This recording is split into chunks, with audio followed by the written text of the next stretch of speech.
So how does he teach us to pray? Well, if you look closely at what he says, he teaches us this.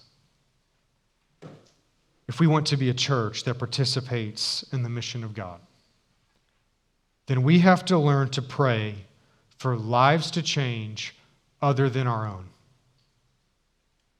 We have to learn to pray for others and not just ourselves. We have to pray for the saints.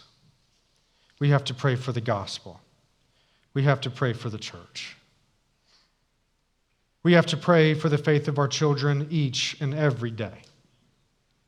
That their identity would be rooted and grounded in Christ instead of the buffet table of identities that they are presented with every single day.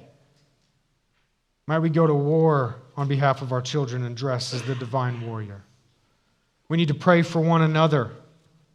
Because if the schemes of the devil are to divide us, then what better way to resist his schemes than to find one another, to look for one another, to see one another, to pray for those that are going through hard times and difficult situations that need their arms held up. Might we go to war on behalf of one another and dress as the divine warrior? And Paul invites the Ephesians to pray corporately for the proclamation of the gospel. And another way of thinking about that is that we would pray for the future saints that might hear and believe. It means we have to learn to pray for our neighbors and coworkers and those in our community that God has sovereignly placed in our lives.